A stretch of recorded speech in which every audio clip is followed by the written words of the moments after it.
शिव महापुराण कथा शतरुद्र संहिता छठा अध्याय।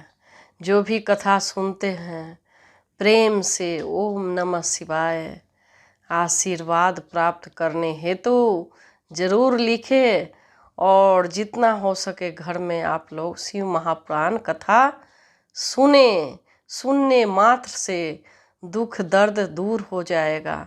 जितने भी भयानक रोग हैं इसको सुन के दूर हो जाती है, नेगेटिविटी घर से चली जाती है और घर में बच्चे शांतिपूर्वक पढ़ाई करते हैं। इस कथा को आप लोग जरूर श्रवण करें। छठा अध्याय नंदीश्वर अवतार वर्णन। सन्नत कुमार बोले, हे नंदीश्वर, आप महादेव के अंश से किस प्रकार उत्पन्न हुए और किस प्रकार शिव तत्व को प्राप्त हुए? हे प्रभु, मैं वह सब सुनना चाहता हूँ, अतः आप मुझे बताने की कृपा करें। नंदीश्वर बोले, हे सन्नत कुमार, हे सर्वज्ञ, हे मुने, जिस प्रकार शिव जी के अंग से उत्पन्न होकर मैंने शिव तत्व को प्राप्त किया है उसको आप सावधानी पूर्वक सुनिए। किसी समय उद्धार के अभिलाषा वाले पितरों ने महर्षि शिलाद से आदर पूर्वक कहा कि संतान उत्पन्न करने का प्रयत्न करे। तब शिलाद ने भक्ति पूर्वक उनका उद्धार की इच्छा से पुत्रोत्पत्ति करने का विचार किया। परम धर्मात्मा तथा तेजस्वी उन शिलाद मुनि ने अधोदृष्टि एवं मुनि वृत्ति धारण कर ली और वे शिवलोक को गए। उन शिलाद मुनि ने स्थिर मन तथा दृढ़ व्रत वाला होकर इंद्र को उद्देश्य करके बहुत समय तक अति कठोर तप किया। तब तपोनिरत उनके तप से सर्वदेव प्रभु इंद्र संतुष्ट हो गए और वर देने हेतु गए तथा अत्यंत प्रेम पूर्वक शिलाद से बोले, हे अनघ, मैं आप पर प्रसन्न हूँ, अतः हे मुनि शार्दूल, आप वर मांगे। तब तपोनिरत उनके तप से सर्वदेव प्रभु इंद्र संतुष्ट हो गए और वर देने गए तथा अत्यंत प्रेम पूर्वक शिलाद से बोले, हे अनघ, मैं आप पर प्रसन्न हूँ, अतः हे मुनि शार्दूल, आप वर मांगे। तब शिलाद मुनि देवेश इंद्र को प्रणाम कर स्तोत्रों के द्वारा आदर पूर्वक स्तुति करके हाथ जोड़कर उनसे कहने लगे।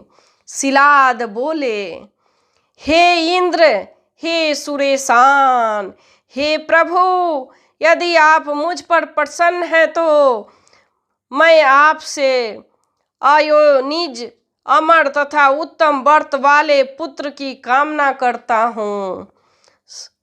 शक्र बोले, हे पुत्र थीन, मैं आपको योनि से उत्पन्न तथा मृत्यु को प्राप्त होने वाला पुत्र दे सकता हूँ, इसके विपरीत नहीं, क्योंकि मृत्युहीन तो कोई नहीं है। मैं आपको अयोनिज तथा मृत्यु रहित पुत्र नहीं दे सकता। हे महामुने, अयोनिज एवं अमर पुत्र तो भगवान विष्णु, ब्रह्मा तथा कोई अन्य भी नहीं दे सकते। वे दोनों भी शिव के शरीर से उत्पन्न होते हैं और मरते रहते हैं एवं उन दोनों की आयु का प्रमाण भी वेद में अलग कहा गया है। इसलिए हे विप्रवर, मृत्युहीन एवं अयोनिज पुत्र की कामना प्रयत्न पूर्वक छोड़ें और अपने सामर्थ्य वाला पुत्र प्राप्त करें। हाँ, यदि देवाधिदेव महादेव रुद्र आप पर प्रसन्न हो जाएं तो आपको अत्यंत दुर्लभ मृत्युहीन और अयोनिज पुत्र प्राप्त हो सकता है। हे महामुने, मैं भगवान विष्णु एवं ब्रह्मा भी अयोनिज तथा मृत्युहीन पुत्र नहीं दे सकते। यदि इस प्रकार के पुत्र को प्राप्त करने की कामना से आप महादेव की आराधना कीजिए, जो महान सामर्थ्य वाले वे सर्वेश्वर आपको इस प्रकार पुत्र देंगे। नंदीश्वर बोले, हे मुने, परम दयालु इंद्र उन विपेंद्र को इस प्रकार से कहकर तथा उन पर अनुग्रह करके देवताओं के साथ अपने लोक को चले गए। वरदाता इंद्र के चले जाने पर वे शिलाद मुनि महादेव की आराधना करते हुए अपनी तपस्या से शिव को प्रसन्न करने लगे। इस प्रकार रात दिन तत्परता पूर्वक तपस्या करते हुए उन द्विज शिलाद मुनि के दिव्य 1000 वर्ष एक क्षण के समान बीत गए। यह आश्चर्यजनक था। उनका समस्त शरीर वज्र सूची के समान मुख वाले एवं रुधिर पान करने वाले लाखों कीड़ों से तथा बल्मीक से ढक गया। उनका शरीर त्वचा, रुधिर एवं मांस से रहित हो गया। बावी में स्थित उन मुनि श्रेष्ठ शिलाद की हड्डियां ही बची रही थी। तब शिव जी ने प्रसन्न होकर उन्हें दिव्य गुणों से युक्त अपना दिव्य शरीर दिखलाया, जिसे कुटिल बुद्धि रखने वाले नहीं प्राप्त कर सकते हैं। तब सभी देवताओं के स्वामी शूलधारी शिव ने देवताओं के 1000 वर्ष से तप करते हुए उन शिलाद मुनि से कहा कि मैं आपको वर देने हेतु आया हूँ। महासमाधि में लीन वे महामुनि शिलाद भक्ति के अधीन रहने वाले शिव जी के उन वाणी को नहीं सुन सके। तब शिव जी ने अपने हाथ से मुनि का स्पर्श किया। तब मुनि श्रेष्ठ शिलाद ने तपस्या छोड़ी। हे मुने, तदंतर नेत्र खोलकर पार्वती सहित शिव का दर्शन प्राप्त कर शीघ्रता से आनंद पूर्वक प्रणाम करके शिलाद मुनि उनके चरणों में गिर पड़े। तत्पश्चात प्रश्नचित वे शिलाद कंधा झुकाकर हाथ जोड़कर हर्ष के कारण गदगद वाणी में परमेश्वर की स्तुति करने लगे। तदंतर प्रसन्न हुए देवाधिदेव त्रिलोचन भगवान शिव ने उन मुनि श्रेष्ठ शिलाद से पुनः कहा, मैं आपको वर देने आया हूँ। हे महामते, इस तपस्या से आपको क्या करना है? मैं आपको सर्वज्ञ तथा सर्वशास्त्रवेता पुत्र दे रहा हूँ। तब यह सुनकर शिलाद ने शिव जी को प्रणाम कर हर्ष के कारण गदगद वाणी से उन चंद्रशेखर से कहा। शिलाद बोले, हे महेश्वर, यदि आप मुझ पर प्रसन्न हैं तो मुझे वर देना चाहते हैं तो मैं आपके समान ही अयोनिज और मृत्युहीन पुत्र चाहता हूँ। नंदीश्वर बोले, हे सन्नत कुमार, जब उनके ऐसा कहने पर त्रिनेत्र भगवान शिव प्रसन्नचित होकर मुनि श्रेष्ठ शिलाद से कहने लगे। शिव जी बोले, हे विप्र, हे तपोधन, पूर्व काल में ब्रह्मा देवताओं तथा मुनियों ने मेरे अवतार के लिए तपस्या के द्वारा मेरी आराधना की थी। इसलिए मैं नंदी नाम से आपके अयोनिज पुत्र के रूप में अवतरित होऊंगा। और हे मुने, जब आप मुझ तीनों लोकों के पिता के भी पिता बन जाएंगे। नंदीश्वर बोले, ऐसा कहकर प्रणाम करके स्थित मुनि के ओर देखकर उन्हें आज्ञा देकर उमा सहित दयालु शिव वहीं अंतर्ध्यान हो गए। तब उन महादेव के अंतर्ध्यान हो जाने पर अपने आश्रम में आकर उन महामुनि शिलाद ने ऋषियों को वह वृत्तांत बताया। हे सनत कुमार, कुछ समय बाद यज्ञवेताओं में श्रेष्ठ मेरे पिता शिलाद मुनि यज्ञ करने के लिए यज्ञ स्थल का शीघ्रता से कर्षण करने लगे। उसी समय यज्ञारंभ से पूर्व ही शिव जी की आज्ञा से प्रलय अग्नि से सदृश देदीप्यमान होकर मैं उनके शरीर से पुत्र रूप में प्रकट हुआ। उस समय शिलाद मुनि के पुत्र रूप में मेरे अवतरित होने पर पुष्करावत आदि मेघ वर्षा करने लगे। आकाशचारी किन्नर सिद्ध और साधुगण गान करने लगे और ऋषिगण चारों ओर से पुष्प वृष्टि करने लगे। इसके बाद ब्रह्मा आदि देवगण, देवपत्नियां, विष्णु, शिव, अंबिका ये सब अत्यंत प्रसन्नता पूर्वक वहां आए। उस समय वहां पर बहुत बड़ा उत्सव हुआ। अप्सराएं नाचने लगी। वे सभी देवगण हर्षित होकर मेरा समादर तथा आलिंगन करके स्तुति करने लगे। वे लोग उन शिलाद मुनि के प्रशंसा कर तथा उत्तम स्तोत्रों से शिव एवं पार्वती की स्तुति कर अपने अपने धामों को चले गए। अखिलेश्वर शिव शिवा भी अपने धाम को चले गए।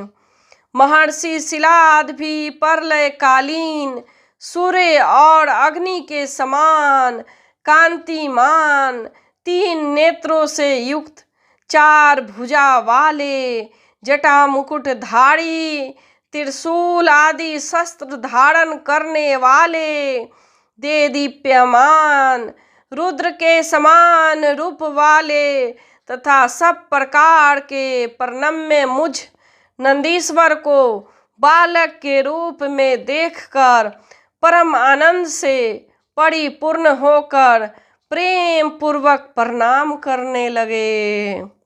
शिलाद बोले, हे सुरेश्वर, आपने मुझे आनंदित किया है, अतः आपका नाम नंदी होगा और इसलिए आनंद स्वरूप आप प्रभु जगदीश्वर को मैं प्रणाम करता हूँ। नंदीश्वर बोले, हे सन्नत कुमार, पिताजी उन महेश्वर को भली भांति प्रणाम करके मुझे साथ लेकर शीघ्रता पूर्वक पर्णकुटी में चले गए। वे इतने प्रसन्न हुए मानो किसी निर्धन को निधि मिल गई हो। हे महामुने, जब मैं महर्षि शिलाद की कुटी में गया तब मैंने उस प्रकार के रूप को त्याग कर मनुष्य शरीर धारण किया।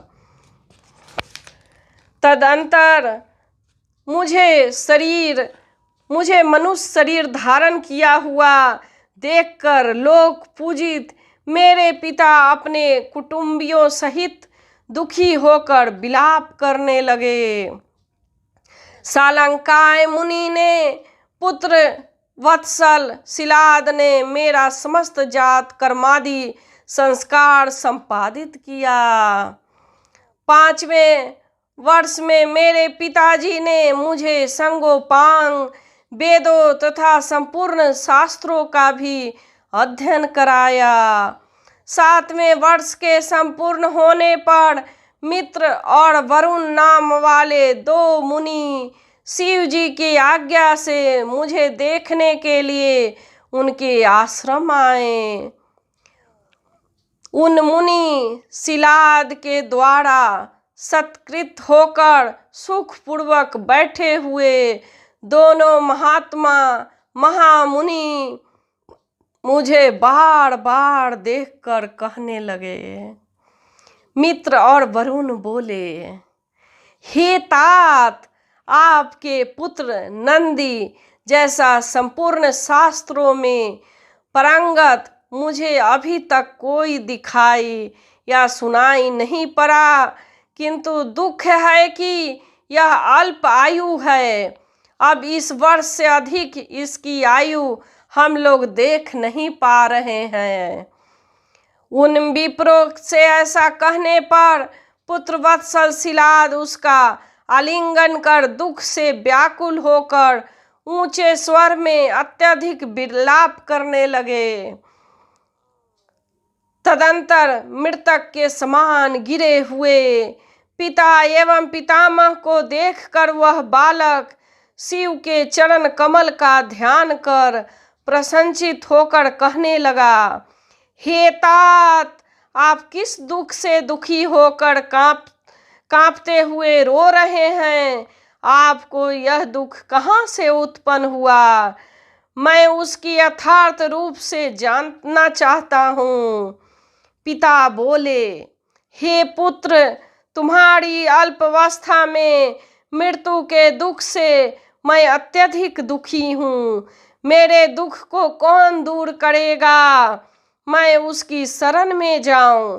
पुत्र बोला, हे पिताजी, देवता, दानव, यमराज, काल अथवा अन्य कोई भी प्राणी यदि मुझे मारना चाहे तो भी मेरा अल्प मृत्यु नहीं होगी।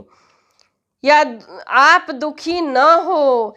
हे पिताजी, मैं आपकी सौगंध खाता हूँ, यह सच कह रहा हूँ, यह सच कह रहा हूँ। नंदी जी बोले।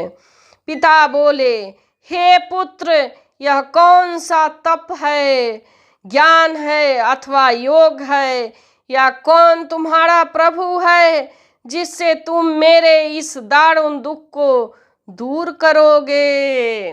नंदी जी अपने पिताजी नंदी से कह रहे हैं कि कौन तुम्हारा ऐसा गुरु है जो ये मुझे दारुण दुख से दूर करेंगे? पुत्र बोला, हे तात, मैं न तो तप से और न विद्या से ही मृत्यु को रोक सकूंगा। मैं तो केवल महादेव के भजन से मृत्यु को जीतूंगा, इसमें संदेह नहीं है।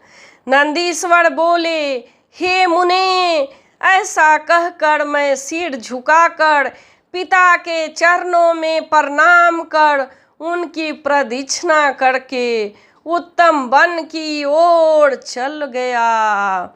जय भोलेनाथ की। 6ठा अध्याय समाप्त। जय भोलेनाथ की। जय भोलेनाथ की।